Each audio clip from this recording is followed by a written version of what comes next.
సరే ఇంకో క్వశ్చన్ ఇందాక హరి గారు మీ అందరితో మిమ్మల్ని అడుగుతాను. తప్పలేదు, మీరు సీనియర్ మాట్లాడండి. డిస్ట్రిబ్యూటర్, మీరు వీళ్ళందరిలో కూడా బాగా సీనియర్ డిస్ట్రిబ్యూటర్ కాబట్టి ఇటీవల కాలంలో ఇంకొక ట్రెండ్ కూడా స్టార్ట్ అయింది. ఒకప్పుడు మేము హరి గారికో లేకపోతే మీకో ఇంకో ఎవరికైనా ఫోన్ చేస్తే ఎంత చేసిందంటే టక్మని చెప్పేసే పని ఉండేది.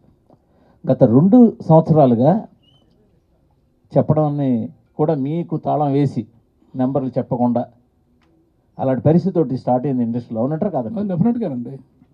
ట్రెండ్ స్టార్ట్ అయింది అనేది మీకు తెలుసు కదా, మరి మీరందరూ ఏం చేస్తున్నారు?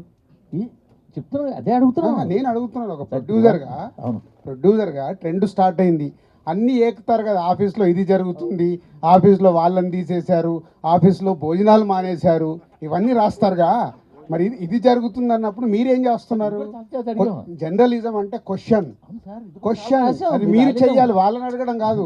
మేమందరికి మాకు వీక్నెస్ ఉందండి, మా అందరికి మా వీక్నెస్ ఉంది, మీకు లేదు. ఏంటంటే ఇక్కడ విషయం ఏంటంటే ఆయన చేతి చెప్పిస్తున్నాను ఈ ట్రెండ్ స్టార్ట్ నేను పూర్తిగా అదే అది ఆయన డిస్ట్రిబ్యూటర్ గా ఈ ట్రెండ్ స్టార్ట్ అయిందని అదండి. నేను మీకు ఒక పాయింట్కి తీసుకొచ్చి ఆఫీస్లో మా ఆఫీస్లో భోజనాలు కూడా మానేశారు అనేది రాశారు కదా.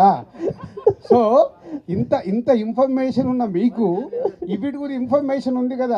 జర్నలిజం దాంట్లో నుంచి మీరు రాయాలి, మార్పు మీ దగ్గర రావాలి. ఏమండి, మార్పు మీ దగ్గర నుంచి వచ్చినప్పుడే స్వామి ఒకసారి ఆయనకి ఇవ్వండి, ఆయనకి ఇవ్వండి ముందు, ఆయనకి ఇవ్వండి.